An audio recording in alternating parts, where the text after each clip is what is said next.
Perkenalkan, nama saya Christine dari kelompok 5. Saya akan mempresentasikan tentang karakteristik wilayah daratan dan perairan Indonesia.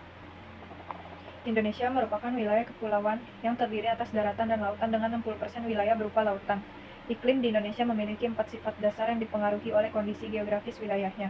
Keempat sifat dasar itu antara lain sebagai berikut. A. Bersuhu hangat. Daerah beriklim tropis memiliki suhu yang cukup tinggi karena berada di sabuk khatulistiwa.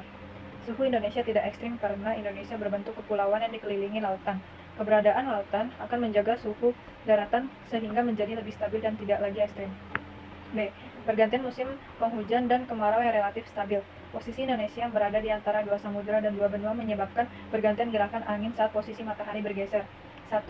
Angin monsun barat. Pada bulan Oktober hingga April, suhu daratan Australia relatif lebih panas, menyebabkan angin berhembus dari Samudra Hindia menuju Australia.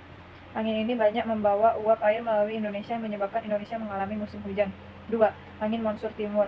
Saat matahari berada di belahan bumi utara, suhu di Australia lebih dingin daripada Asia sehingga angin berhembus dari Australia menuju Asia. Angin ini bersifat kering karena berasal dari gurun kering di Australia. Terbebas dari embusan angin taufan, wilayah Indonesia berada di garis lintang rendah, yaitu terletak di wilayah yang tidak lebih dari 10 derajat LU. Akibat adanya fenomena gaya Coriolis, sebagian besar wilayah khatulistiwa tidak dilalui oleh embusan angin taufan. Gaya Coriolis adalah gaya yang membelokkan arah air laut akibat pengaruh rotasi bumi. D. Kelembapan udara yang tinggi. Wilayah Indonesia berupa kepulauan yang dikelilingi lautan dan berada di sabuk khatulistiwa. Hal ini mengakibatkan penguapan wilayah perairan terjadi sepanjang tahun. Fenomena tersebut menyebabkan tingkat kelembapan udara di Indonesia cukup tinggi. C. Kondisi sosial Indonesia. Keberagaman suku dan budaya didukung oleh letak Indonesia yang berada pada jalur perdagangan dunia. Banyaknya pedagang asing yang singgah menyebabkan masyarakat Indonesia terbentuk dalam kelompok masyarakat yang multikultur. Hal ini banyak memengaruhi perilaku sosial masyarakat Indonesia, baik pada ranah politik, ekonomi, maupun sosial budaya. 1. Kondisi sosial budaya. Kondisi sosial budaya dapat teramati secara langsung melalui interaksi sosial yang terjadi pada keluarga, teman, dan pekerjaan. Indonesia memiliki beragam suku dan budaya yang meliputi bahasa, adat istiadat, tatanan kehidupan, sistem kekerabatan, kesenian daerah, dan tempat asal. Kondisi sosial budaya masyarakat Indonesia antara lain sebagai berikut. A. Sistem kekerabatan. Karakter asli yang dimiliki oleh bangsa Indonesia sejatinya adalah sistem kekerabatan yang sangat erat. Hal ini dapat dilihat pada perilaku kehidupan sebagai masyarakat perdesaan yang belum terpengaruh budaya luar. Sebagai contoh, ketika seseorang akan mendirikan rumah, masyarakat desa akan bergotong royong membantu pembangunan rumah tersebut tanpa mengharapkan imbalan. Contoh lainnya yang mencerminkan eratnya sistem kekerabatan adalah saat menggarap sawah, melakukan ritual keagamaan dan hajatan. Seiring perkembangan zaman, masyarakat Indonesia mulai dituntun dengan kehidupan yang serba praktis dan menyebabkan sistem kekerabatan lambat laun mulai tergerus. Fenomena tergerusnya sistem kekerabatan sangat terasa pada kehidupan masyarakat perkotaan. Masyarakat perkotaan lebih senang hidup individualis dan mulai meninggalkan asas gotong royong. Taraf pendidikan. Taraf pendidikan masyarakat perkotaan umumnya lebih tinggi daripada masyarakat pedesaan. Hal ini karena tuntunan kehidupan kota lebih kompleks dengan perkembangan teknologi yang sangat cepat. Sementara itu, kehidupan di pedesaan cenderung lebih sederhana. Pola pikir. Masyarakat perkotaan cenderung berpikir praktis dan pragmatis saat berhadapan dengan permasalahan kehidupan yang dihadapi dalam kehidupan sehari-hari. Bertolak belakang dengan pola pikir masyarakat desa yang masih menjunjung tinggi norma-norma sosial dalam menjalankan kehidupan. Contohnya konkret adalah ketika sebuah keluarga akan menyelenggarakan hajatan, masyarakat desa akan menyiapkan berbagai keperluan dan ritual acara yang melibatkan banyak warga. Sedangkan masyarakat kota cukup menyewa jasa penyelenggaran untuk melaksanakan hajatan tersebut. Mobilitas.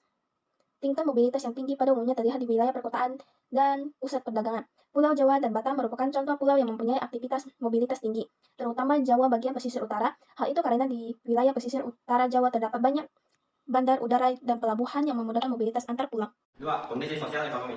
Sebagai negara berkembang, Indonesia memiliki keuntungan dengan jumlah penduduk usia produktif yang berlimpah. Berdasarkan data sensus penduduk Indonesia tahun 2020, didapatkan data seperti tabel 5.1.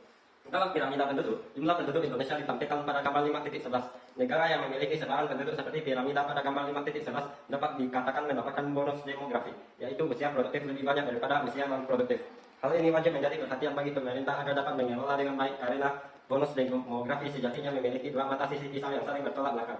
Pada satu sisi, bonus demografi merupakan kesempatan besar untuk mendorong kemajuan bangsa, sedangkan pada sisi lain dapat menjadi ancaman jika tidak dikelola dengan baik. Berdasarkan data Badan Pusat Statistik atau BPS, penduduk Indonesia bekerja di berbagai sektor yang tampak pada gambar 5.12. 3. Kondisi sosial politik. Sejarah perpolitikan bangsa Indonesia dapat dikatakan telah mengalami dinamika yang sangat panjang. Sejak awal berdirinya, bangsa Indonesia telah mengalami berbagai bentuk sistem politik yang sebenarnya bertujuan untuk mencari bentuk yang tepat untuk menyejahterakan masyarakat Indonesia. Bentuk pemerintahan Indonesia. Negara Indonesia merupakan negara republik dengan kedaulatan tertinggi berada di tangan rakyat. Tapi negara dan pemerintahan dikepalai oleh seorang presiden.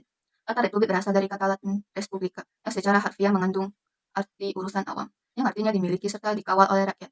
Republik Indonesia dijalankan berdasarkan asas demokrasi. Presiden sebagai kepala negara diangkat berdasarkan keinginan rakyat. Setiap rakyat memiliki hak yang sama untuk dipilih dan memilih kepala negara. B. Sistem politik Indonesia. Sistem politik Indonesia meliputi hal-hal berikut. 1. Sistem politik dalam negeri dijalankan berdasarkan asas demokrasi, yang berarti pusat kekuasaan berada di tangan rakyat dan berlandaskan pada ideologi Pancasila dan Konstitusi Undang-Undang Dasar 1945. A. Sila keempat Pancasila mengisyaratkan bahwa kekuasaan tertinggi dalam mengatur dan mengawasi jalannya pemerintahan berada di tangan rakyat, yang diwakili oleh wakil-wakilnya. Sila tersebut juga menegaskan bahwa penyelesaian permasalahan yang timbul dan roda pemerintahan dilakukan dengan mengedepankan musyawarah mufakat. B. Pasal 27 ayat 1 UUD 1945 Amandemen. Warga negara mempunyai kedudukan yang sama dalam hukum dan pemerintahan serta wajib menjunjung hukum dan pemerintahan tanpa kecuali. C. Pasal 8D ayat 1 UUD 1945 Amandemen. Setiap orang berhak atas pengakuan, jaminan, perlindungan, dan kepastian hukum yang adil serta perlakuan yang sama di hadapan hukum. D. Pasal 8D ayat 3 UUD 1945 Amandemen. Setiap warga negara berhak memperoleh kesempatan yang sama dalam pemerintahan. 2. Sistem politik luar negeri dengan prinsip politik bebas aktif. A. Politik bebas aktif. Bebas berarti tidak terikat dalam menentukan sikap dan membina hubungan dengan dunia internasional serta tidak memihak salah satu blok. Kebebasan penyelesaian masalah digunakan dengan caranya sendiri, baik masalah dengan negara lain maupun masalah internal negara. Selain itu, aktif artinya turut serta dalam memperjuangkan terciptanya pendamaian dunia. B. Pembukaan Undang-Undang Dasar 1945. Alinea pertama menjelaskan bahwa kemerdekaan adalah hak segala bangsa. Konsekuensi logisnya, Indonesia turut serta menghapuskan segala penjajahan di atas dunia. C. Undang-Undang Dasar 1945. Amandemen Pasal 11 ayat 1 menegaskan presiden dengan persetujuan DPR menyatakan perang, membuat perdamaian, dan perjanjian dengan negara lain. D. Undang-Undang Dasar 1945 Pasal 13 ayat 1 Presiden mengangkat duta dan konsul untuk negara lain, sedangkan ayat 2 menyatakan presiden menerima duta negara lain. Merupakan sarana bagi rakyat dalam menjalankan kedaulatannya. Pemilihan umum Indonesia antara lain sebagai berikut. 1. Presiden dan wakil presiden. 2. Memilih anggota DPR sebagai wakil rakyat tingkat nasional maupun tingkat daerah. 3. Memilih anggota DPD sebagai pengemban aspirasi daerah di parlemen pusat. B. Unjuk rasa merupakan sarana penyampaian aspirasi rakyat ketika aspirasi yang diwakilkan kepada anggota DPR tidak terkomodasi dengan baik. Kegiatan unjuk rasa diperkenakan dan dijamin oleh undang-undang selama pelaksanaannya tidak anarkis dan sesuai prosedur yang telah diatur dalam undang-undang. C. Dialog terbuka politik. Media massa dan podcast sering dipakai oleh pelaku media untuk mewadahi dialog terbuka antar tokoh politik. Pelaku media merupakan komponen terpenting dalam mengawal jalannya politik sesuai dengan tujuan dan cita-cita bangsa. 2. Aktivitas politik luar negeri. A. Pertukaran duta negara. B. Membina persahabatan dan kerja sama antar negara di dunia dalam bidang sosial, ekonomi, ilmu pengetahuan teknologi, dan pertahanan keamanan.